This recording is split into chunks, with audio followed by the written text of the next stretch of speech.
Hello friends and welcome to Knowledge by Nature. In today's video, I wanted to show you the stack of books that I have come up with for middle grade March.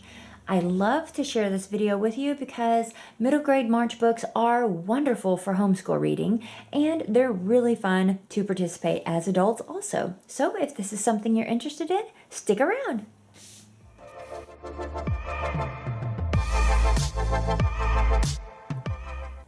All right, welcome back. If this is your first time here, I am a homeschool mom to a second grader. We love all things books, homeschool, and sharing our journey with you.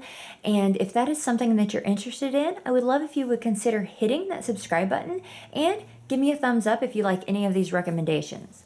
Now, I did participate in this last year. This is called Middle Grade March, and there are some wonderful ladies on YouTube that host this event every year, and I will link that down in the description, so be sure and go check them out.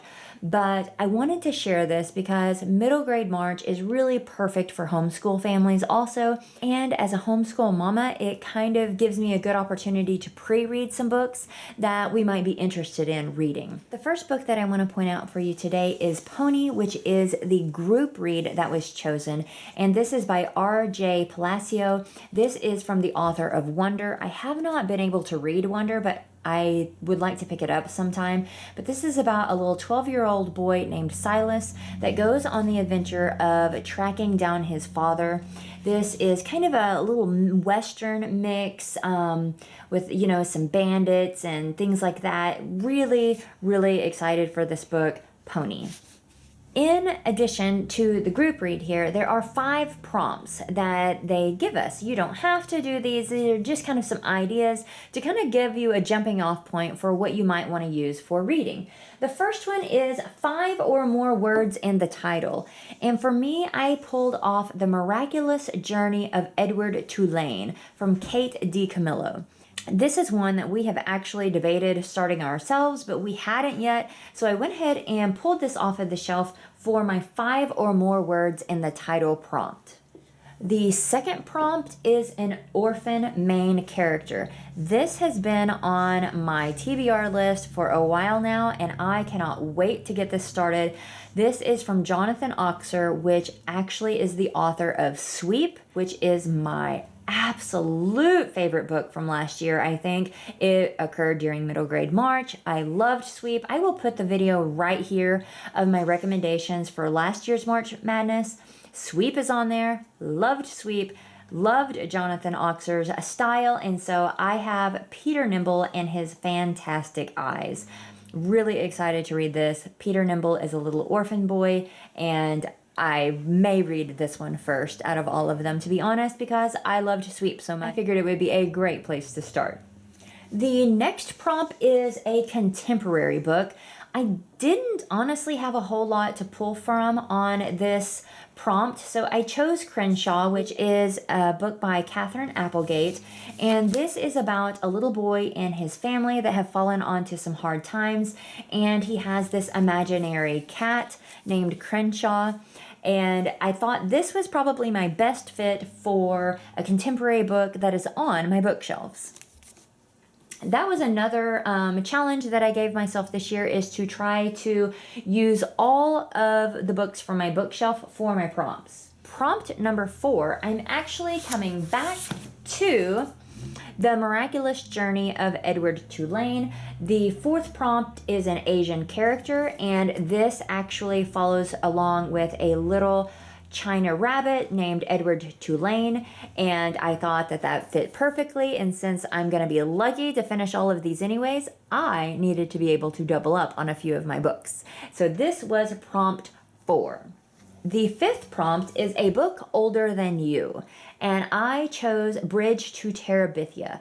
I have never read this book. I watched the movie years and years ago, but I haven't read the book. I think this is it's a small book, so that's awesome. I'm going to be able to complete this challenge with that. And it was on my bookshelf, so I'm loving that I was able to utilize all my prompts off of my bookshelf. So quickly looking here for my 5 prompts, I have my group read, I have my 5 or more words in the title, I have my orphan main character, I have my contemporary read, my Asian main character read, and a book that is older than I am. Now, I have pulled just a few more books that I really would like to read. I don't think I'll be able to read much past these, but hey, you never know. One of the extra ones that I was going to show you is The Endling, The Last. This is the first book in this series. It is by Catherine Applegate. We are actually reading this together right now, so I don't know that we're going to be able to finish this in March just because we are working on a pace together. But this is definitely a book that I am going to be reading for March, and it is a middle grade book. It's full of excitement, and we are really enjoying this read.